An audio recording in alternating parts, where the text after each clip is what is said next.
Hey first graders, today we are going to have a little fun with some abstract art. We are going to start by creating a heart in the center of our page. If you don't know how to freehand draw a heart, it's really simple.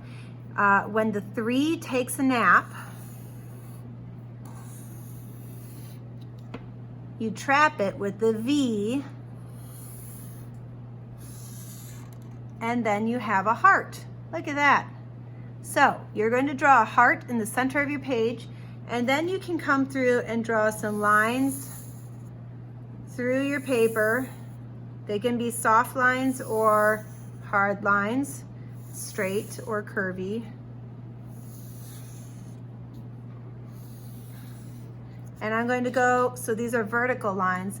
I'm then going to go ahead and go through my paper horizontally. Now make sure that you are beginning and ending at the edge of the paper. So notice how this one didn't end at the edge of the paper. I want to make sure it goes all the way to the edge of the paper. That is important. And what I'm going to do next, see, my lines are nice and curvy. They don't have to be perfectly straight. What I'm going to do next is start coloring this in. Have you ever seen a checkerboard or chessboard? Well, if you ever saw a chessboard or checkerboard, the colors skip every other box. So for example, if this box is colored in pink, by the way, remember, good coloring skills requires that you outline your object first and then color in afterwards. That way you don't accidentally scribble outside of the shape. Now, if that one's pink, can I color this one next to it pink? What do you think? No, I don't want to do that because they would be touching on the side. I can't do next to each other, but I can go down here and color in this box. See how I outlined it again? And then I colored it in. So I'm going to go through and outline each of my shapes that I'm going to be coloring.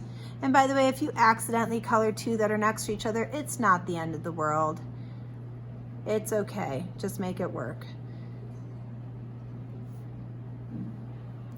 Okay, so I'm outlining each of my shapes first, and then I'm going in and coloring them in.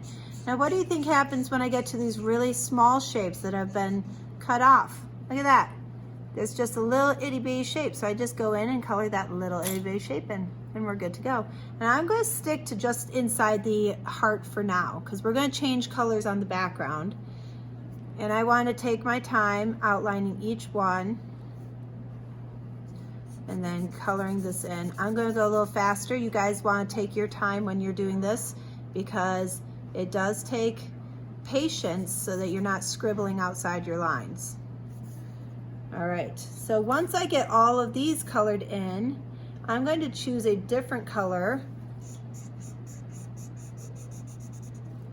to be the opposite box. So we have skipped every other box inside, and now I want to go back through and color the extra boxes with a different color. So I'm going to, let's see, I could do, oh, maybe I'll do it gray. That looks pretty. So I have a pink and gray heart. Now you can choose any colors you want in here. It does not have to be,